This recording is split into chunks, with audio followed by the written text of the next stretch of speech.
Now there is another way that we can expand a binomial when that binomial is being cubed. It's kind of an interesting approach, so I want to make sure I show it to you for those of you who might find you like this method. There's something called Pascal's triangle, and it's a triangle that borders, all of its borders have the number 1.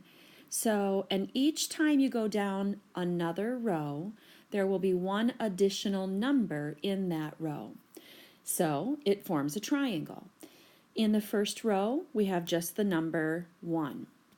In the next row, we have a 1 and a 1.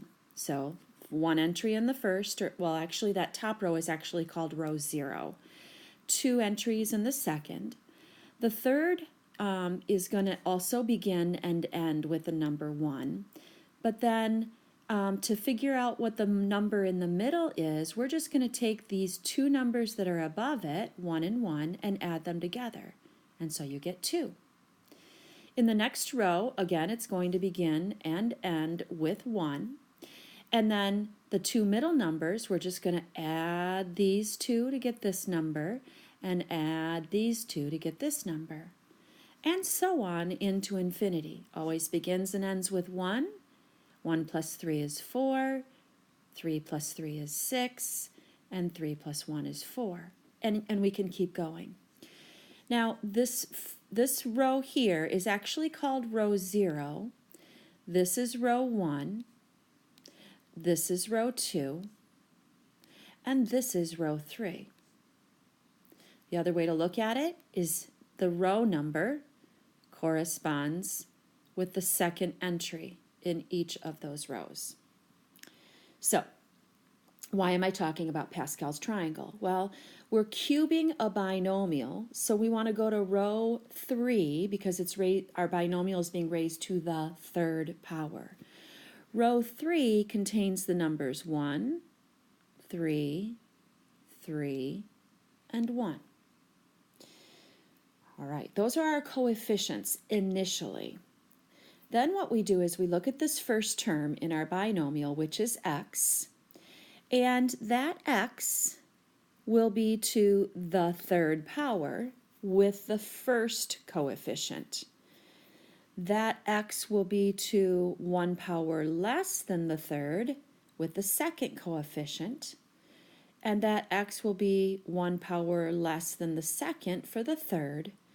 And then the 4th, it will be 1 power less than that. So notice our x's are going in descending order from degree 3 to 2 to 1 and then to 0.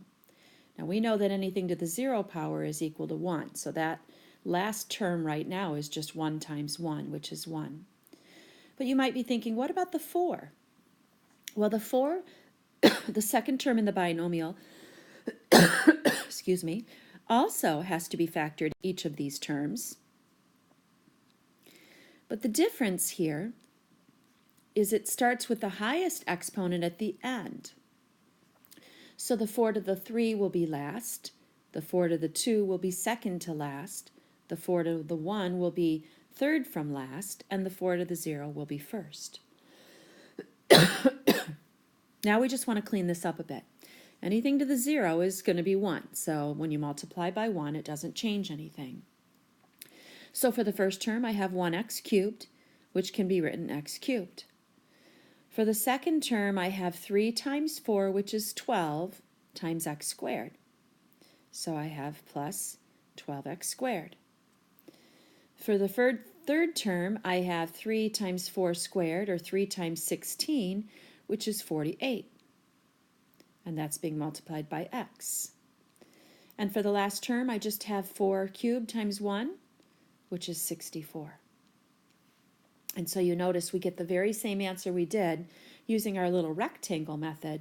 We just get it a little bit more quickly. You can choose to use whichever method works best for you.